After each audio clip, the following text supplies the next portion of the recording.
Hey guys, Michael Foley here with Foley Auto Consulting. I just wanted to talk about some things. There are a lot of questions on, whether people should buy, lease, or finance their cars, and so I just wanted to help give some tips to, help direct you in the right way and make sure you're not getting into something that is not right for you. So, the biggest thing is, when it comes to whether to buy or lease, is how many miles you put on the car is the biggest determining factor.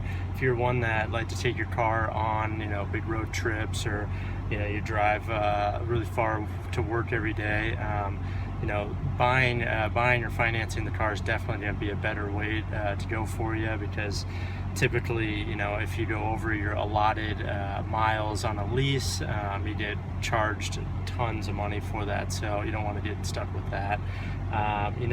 Typically, if you are also pretty hard on your car, if you have kids, or you go off-roading, or have a lot of cosmetic issues with your car, you definitely want to probably lean towards buying it, because then again, when you turn the car back in, if you lease it, it's definitely they're going to get you with having to do all the repairs and fixes to it. So probably want to steer away from leasing as well.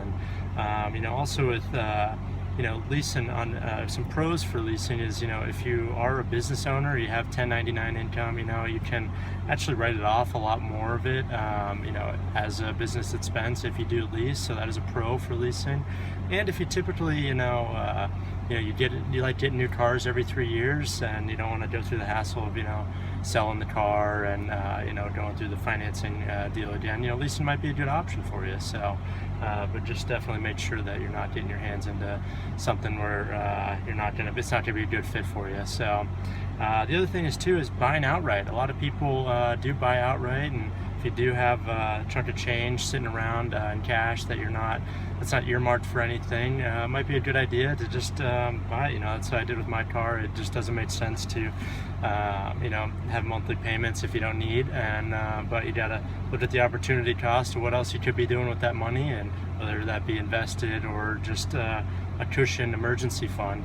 That's something to keep in mind. So hopefully those are helpful. Just a few tips for you. If you have other questions or concerns, go to foleyautoconsulting.com. That's it's the link is below in the comments here. And obviously you have questions on your individual situation, can't speak to those exactly, so feel free to reach out. And myself and my team, my buddy Jack is great with this stuff too, and we'd love to help you guys out. So leave a comment, and hopefully that's helpful. Thanks.